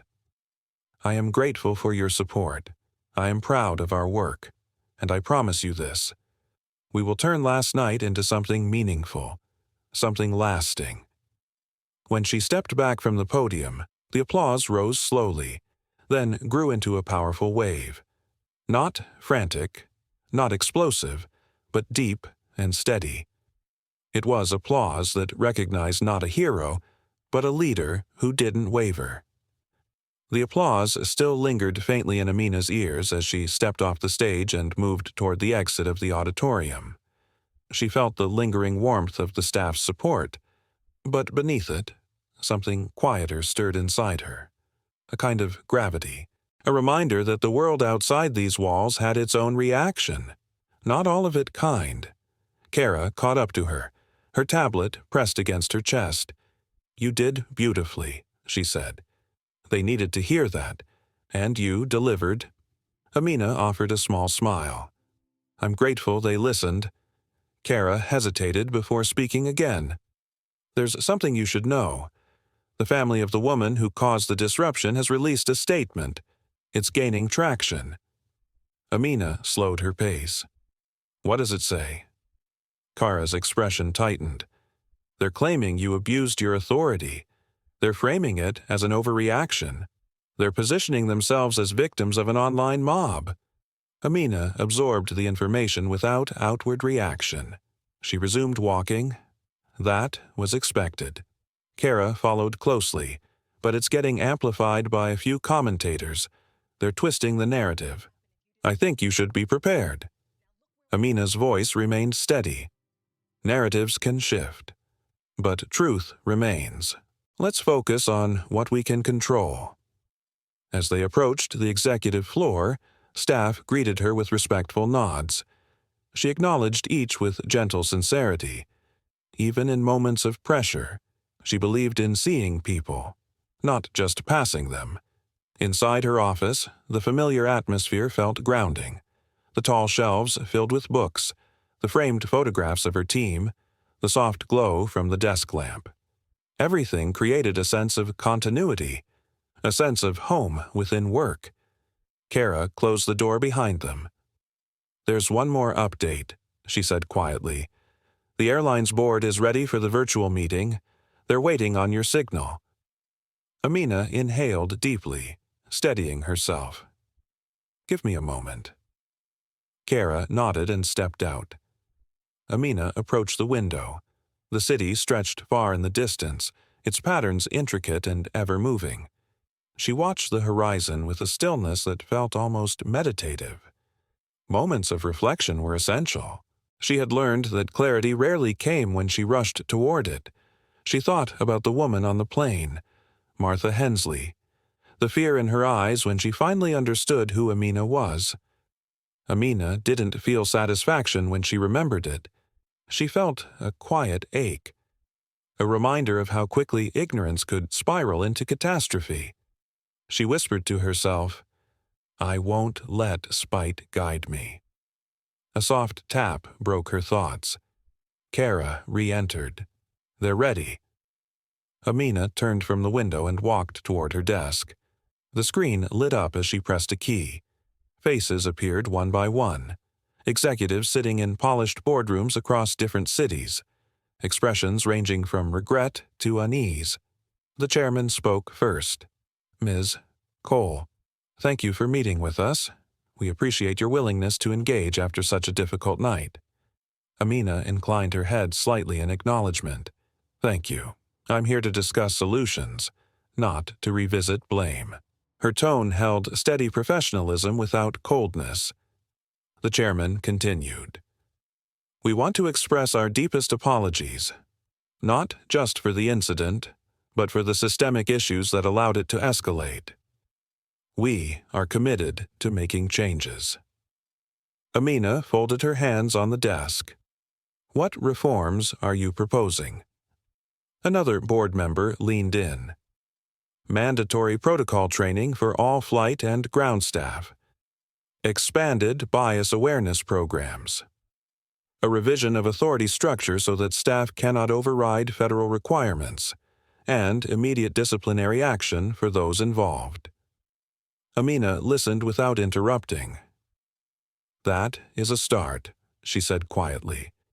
"But it isn't enough to change culture. Change comes from accountability, transparency, and commitment to consistency." The chairman nodded earnestly. "We want your guidance. Your leadership during the crisis was exceptional. We would like to invite you to consult directly on these reforms." Amina remained thoughtful. "I'm willing to assist, but understand this. My goal is not to punish. It is to protect. To ensure what happened to me doesn't happen to anyone else. Not on your flights. Not anywhere." The executives murmured in agreement. One woman asked hesitantly, "Is there anything specific you want us to prioritize?" Amina's eyes softened. "Consider the passengers who can't defend themselves, people who are dismissed before they speak, people who are misjudged because of how they look, or what someone assumes about them. Build systems that protect them." Her words resonated through the call, even through a screen. Her presence carried weight. The chairman leaned forward. "We will. You have our full commitment." The meeting continued with procedural discussions, timelines, and legal considerations. When it finally ended, Kara re-entered the office, carrying a folder in her arms. "How did it go?" she asked. Amina exhaled slowly. "Productive. And heavy." Kara placed the folder on the desk. "This might lift your spirits a little. The young girl from the flight, her parents sent a message through the airline. They wanted to thank you. They said she hasn't stopped talking about you." Amina's eyes warmed. "What did she say?" Kara smiled. "She told them you reminded her that being calm didn't mean being weak, and that being kind didn't mean being silent." Amina felt her breath catch for a moment, a truth she rarely allowed herself to feel fully tugged at her chest. Children saw clearly in ways adults often forgot. Her gaze drifted toward the window again. The city had shifted slightly, the clouds moving across the skyline. Her voice grew quiet. "That's why it mattered. Not the fallout, not the noise, but her." Kara nodded gently. "You gave her something she'll carry." Amina took in the words, letting them settle. A chime sounded, signaling a new message. Kara checked her device. There's pressure building on the Hensley family. More than before. Their community has started turning on them. And their son. He's facing some backlash at school. Amina blinked slowly. That wasn't the intention. "I know," Kara replied. "But it's happening." Amina clasped her hands together, her posture reflecting internal conflict. "Ignorance carries consequences, but cruelty creates new wounds," she murmured. Kara studied her carefully. "You're thinking of stepping in." Amina didn't answer right away. She remembered the terrified look on Martha's face, the desperation in her husband's voice, the way they crumbled under the weight of public exposure, and though their actions had caused harm, she sensed something deeper beneath their collapse. Fear, shame, human frailty. She spoke softly. "I won't defend their behavior, but I also won't stand by and watch lives be destroyed when a lesson could be enough." Kara's voice carried a hint of admiration. "That's what makes you different, Amina." Amina looked at her. "Reach out to their legal counsel. I want a conversation with the family.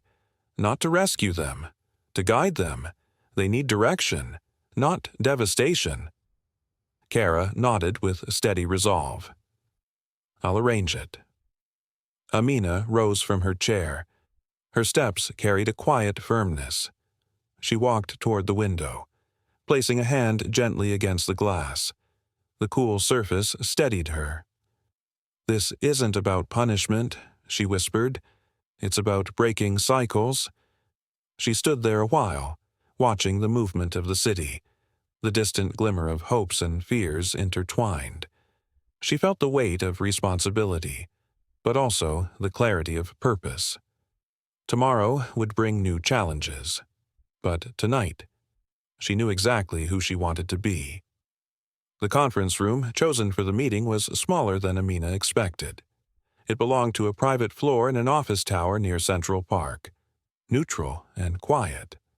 The walls were painted in soft ivory, and a single-framed picture of a calm shoreline hung near the entrance. The space felt intentionally unassuming, as if it were designed to soothe rather than impress.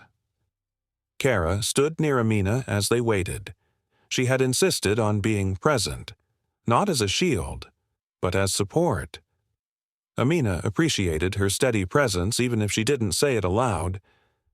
Rowan would have curled near her feet if he could have followed her here, she thought with a faint smile. The door opened. The Hensley family stepped inside.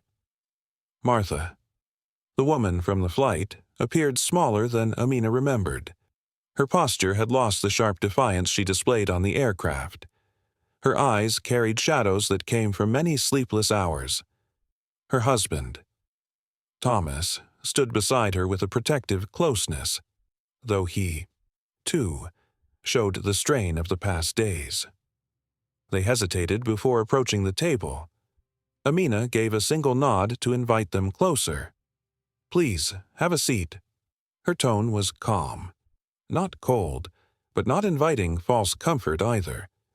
The couple sat down slowly. Martha clasped her hands tightly in her lap while Thomas took a steadying breath. For a few moments, silence filled the room. It was not hostile. It was the kind that allowed truth to rise naturally, without force. Amina began gently. "You asked to speak with me. I agreed because I believe in understanding before judgment. So, tell me what you needed to say."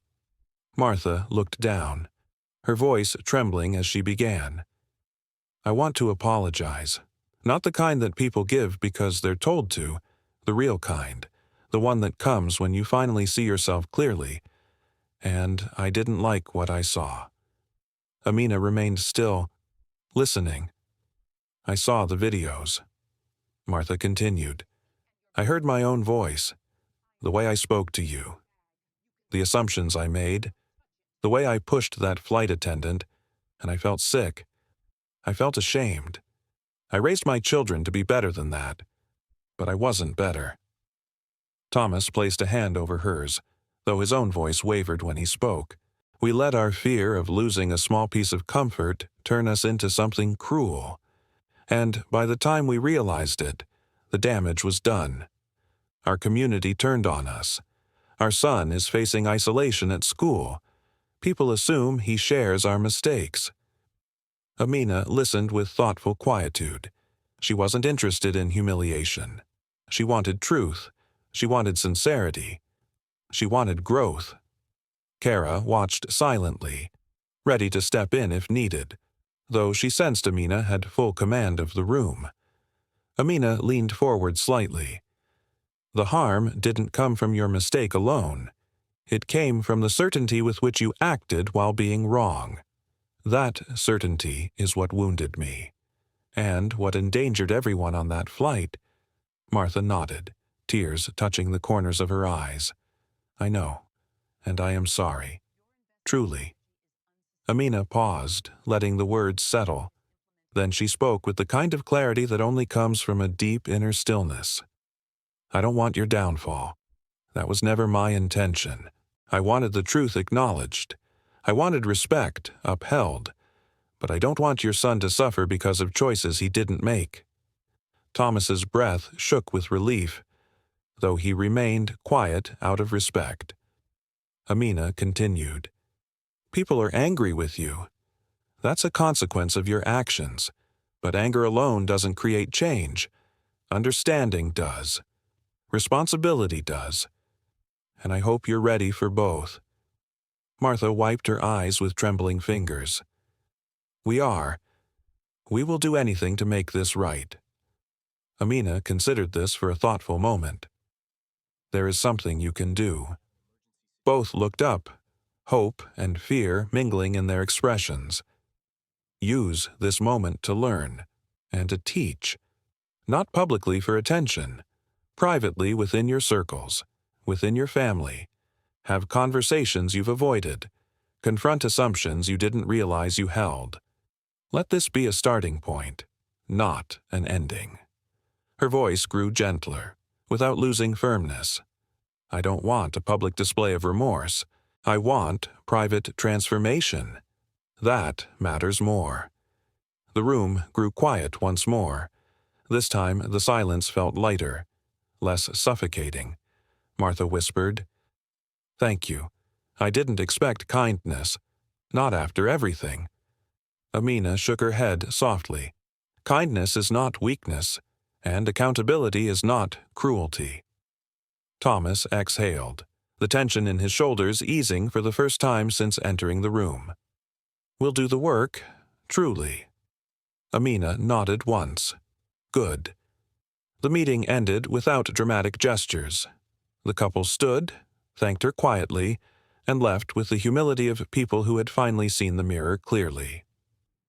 After the door closed, Kara approached Amina with a soft expression.